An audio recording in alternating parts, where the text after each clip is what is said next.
Hello everyone, welcome back to Madhumahi vlog. ಎಲ್ಲರೂ ಹೇಗಿದ್ದೀರಾ? ಚೆನ್ನಾಗಿದ್ದೀರಾ ಅಂತ ಅಂದ್ಕೊಳ್ತೀನಿ. ನಾನು ಕೂಡ ತುಂಬಾ ಚೆನ್ನಾಗಿದ್ದೀನಿ. ಇದು ಬಂದು ಸ್ಯಾಟರ್ಡೇದು ಕಂಟಿನ್ಯೂಷನ್ ವ್ಲಾಗ್ ಆಗಿರುತ್ತೆ. 2024 ಅಂದರೆ ಈ ಇಯರಲ್ಲಿ ಅನೌನ್ಸ್ ಆಗಿರೋಂಥ ಕೃಷಿ ಮೇಳ ಇದು ಬಂದು GKVK ಕಾಲೇಜ್ ಏನಿದೆ ಆ ಆವರಣದಲ್ಲಿ ನಡೀತಿರೋವಂಥದ್ದು. ತುಂಬ ದೊಡ್ಡ ಮಟ್ಟದಲ್ಲೇ ನಡೆಸ್ತಾ ಇದ್ದಾರೆ.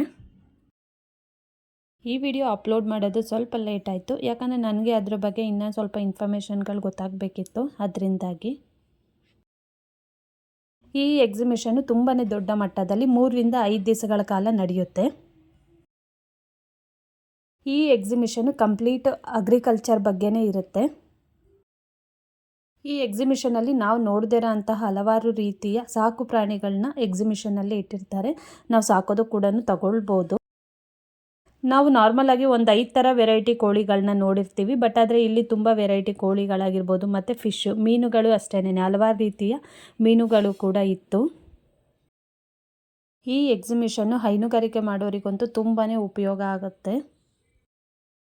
ಅದ್ರ ಜೊತೆಗೆ ಹಾಗೇನೆ ಸಿಹಿ ನೀರಲ್ಲೂ ಕೂಡ ಮುತ್ತುಗಳ ಕೃಷಿಗಾರಿಕೆ ಹೇಗೆ ಮಾಡೋದು ಅನ್ನೋದ್ರ ಬಗ್ಗೆ ಕೂಡ ವಿವರಣೆ ಕೊಡ್ತಾರೆ.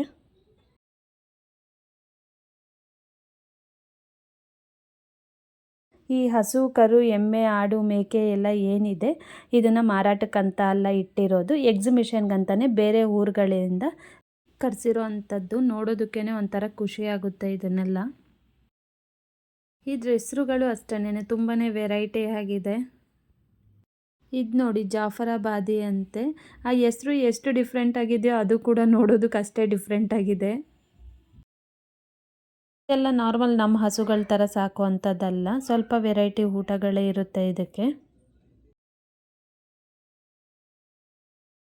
ಓವರಾಲ್ ಆಗಿ ಹೇಳ್ಬೇಕಂದ್ರೆ ಅಗ್ರಿಕಲ್ಚರ್ ಅಂದರೆ ವ್ಯವಸಾಯ ಮಾಡೋದಕ್ಕೆ ನನಗೆ ಏನೇನು ಐಟಮ್ಗಳು ಬೇಕು, ಅದು ಸಣ್ಣ ಒಂದು ಐಟಮಿಂದ ದೊಡ್ಡ ಐಟಮ್ವರೆಗೂ ಎಲ್ಲ ಐಟಮ್ ಸಿಗೋವಂಥ ಜಾಗನೇ ಈ ಎಕ್ಸಿಬಿಷನ್ ಆಗಿರುತ್ತೆ ಅಂತಲೇ ಹೇಳ್ಬೋದು.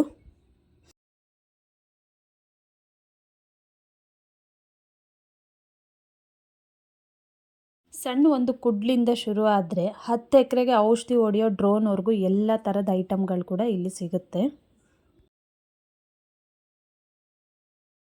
ಒಂದು ಕಡೆ ಬಂದು ಈ ವ್ಯವಸಾಯಕ್ಕೆ ಬೇಕಾಗಿರೋಂತಹ ಐಟಮ್ಗಳು ಅಂದರೆ ಈ ಥರ ಸಣ್ಣ ಪುಟ್ಟ ಐಟಮ್ಗಳು, ಕುಡ್ಲು ಆ ಥರದ್ದೆಲ್ಲ ಇಟ್ಟಿದ್ರು.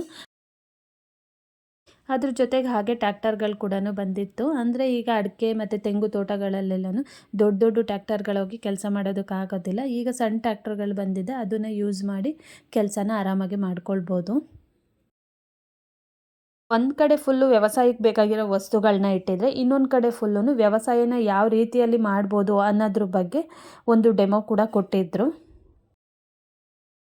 ಹೂವು, ತರಕಾರಿ, ಸೊಪ್ಪು ಇದನ್ನೆಲ್ಲ ಯಾವುದೇ ರೀತಿ ನಾಶ ಆಗದಾಗೆ ಹೇಗೆ ನಾವು ವ್ಯವಸಾಯ ಮಾಡ್ಬೋದು ಅನ್ನೋದ್ರ ಬಗ್ಗೆ ಒಂದು ಡೆಮೋ ಕೂಡ ಕೊಟ್ಟಿದ್ದರು. ಈ ಕೋಸು, ಬೀಟ್ರೋಟ್ ಎಲ್ಲ ನೋಡ್ತಿದ್ದರೆ ಅವ್ರು ಹಾಕಿರೋ ಬೀಜಗಳು ಒಂದು ಕೂಡ ವೇಸ್ಟ್ ಆಗಿಲ್ಲ ಅನ್ನೋ ರೀತಿಯೇ ಕುಚ್ಚಾಗಿ ಎಷ್ಟು ಚೆನ್ನಾಗಿ ಬಂದಿದೆ. ಮೊದಲೆಲ್ಲ ನಾರ್ಮಲಾಗಿ ಮನೆಗಳಿಗೆ ಮಾತ್ರನೇ ಸೋಲಾರ್ ಯೂಸ್ ಮಾಡ್ತಿದ್ರು, ಅಂದರೆ ಸ್ನಾನಕ್ಕೆ, ಬಿಸಿನೀರು ಕಾಯಿಸೋದಕ್ಕೆ, ಅದಕ್ಕೆಲ್ಲನೂ. ಇತ್ತೀಚಿನ ದಿವಸಗಳಲ್ಲಿ ದೊಡ್ಡ ಮಟ್ಟದಲ್ಲಿ ಕೂಡ ಸೋಲಾರ್ನ ಉಪಯೋಗಿಸ್ತಾ ಇದ್ದಾರೆ. ಅದು ಯಾವ ರೀತಿ ಅಂತ ಹೇಳಿದರೆ, ಪಂಪ್ ಸೆಟ್ಗಳಿಗೆ ಮೊದಲೆಲ್ಲ ಮಿಷಿನ್ ಇಟ್ಟು ಕರೆಂಟ್ ಬಂದಾಗ ಮಾತ್ರನೇ ಮಿಷಿನ್ನ ಯೂಸ್ ಮಾಡ್ತಿದ್ರು, ನೀರು ಹಾಸೋಕ್ಕಾಗ್ತಿತ್ತು. ಬಟ್ ಆದರೆ ಈಗ ಆಗಲ್ಲ.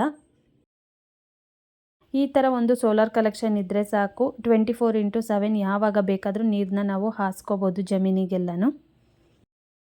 ಅದಲ್ಲದೆ ಈ ಸೋಲಾರ್ ಪರ್ಚೇಸ್ ಮಾಡಿದ್ರೆ ಸಬ್ಸಿಡಿ ಕೂಡ ಬರುತ್ತೆ. ಈಗ ಅದೊಂದು 3 ಲಕ್ಷ ಇದ್ದರೆ 1.25 ಲಕ್ಷ ಸಬ್ಸಿಡಿನೇ ಬರುತ್ತೆ ಗೌರ್ಮೆಂಟಿಂದ. ಇದರಿಂದ ನಮಗೂ ಕೂಡ ಉಪಯೋಗ ಆಗುತ್ತೆ, ಹಾಗೆ ಗೌರ್ಮೆಂಟಿಗೂ ಕೂಡ ಉಪಯೋಗ ಆಗುತ್ತೆ. ಆದ್ದರಿಂದ ಸಬ್ಸಿಡಿನ ಕೊಡ್ತಾ ಇದ್ದಾರೆ.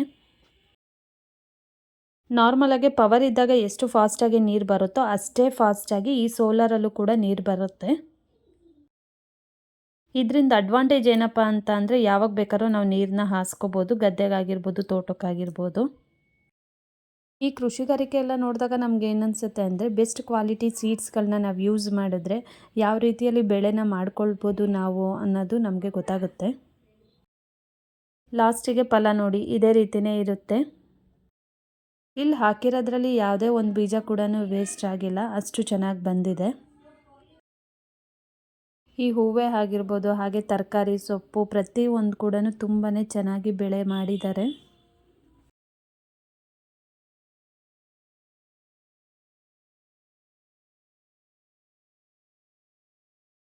ಇದು ನೋಡಿ, ಪವರ್ ಇದ್ದಾಗ ಯಾವ ರೀತಿ ನೀರು ಹೊರಗೆ ಬರುತ್ತೆ ಅದೇ ರೀತಿಲೇ ಈ ಸೋಲಾರ್ ಕೂಡ ನೀರು ಹೊರಗಡೆ ಬರುತ್ತೆ.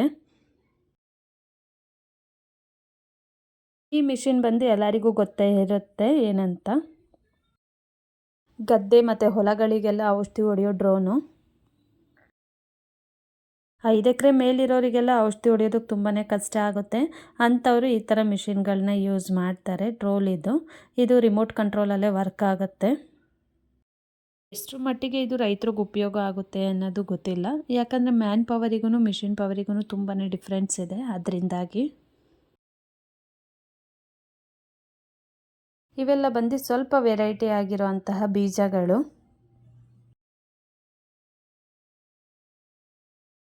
ಸೀಡ್ಸ್ಗಳನ್ನೇ ಸ್ವಲ್ಪ ಯೂನಿಕ್ ಆಗಿ ಶೋ ಮಾಡಿದ್ದಾರೆ, ಕಲರ್ಫುಲ್ ಆಗಿ. ನಿಮ್ಗೇನಾದರೂ ಈ ಮಿಷಿನು ಸೋಲಾರ್ ಬಗ್ಗೆ ಇಂಟ್ರೆಸ್ಟ್ ಇದೆ ನನಗೆ DM ಮಾಡಿ, ನಾನು ಅವ್ರ ಡೀಟೇಲ್ಸ್ನ ಸೆಂಡ್ ಮಾಡ್ತೀನಿ. ಇಲ್ಲಿಗೆ ನನ್ನ ಇವತ್ತಿನ ವೀಡಿಯೋಸ್ನ ಮುಗಿಸ್ತಾ ಇದ್ದೀನಿ. ಹಾಗೆ ನಾನು ಮಾಡ್ತಿರೋ ವೀಡಿಯೋಸ್ಗಳು ಇಷ್ಟ ಆಗಿದರೆ ಏನು ಮಾಡಬೇಕಂತ ಗೊತ್ತಲ್ವಾ? ಲೈಕ್ ಮಾಡಿ.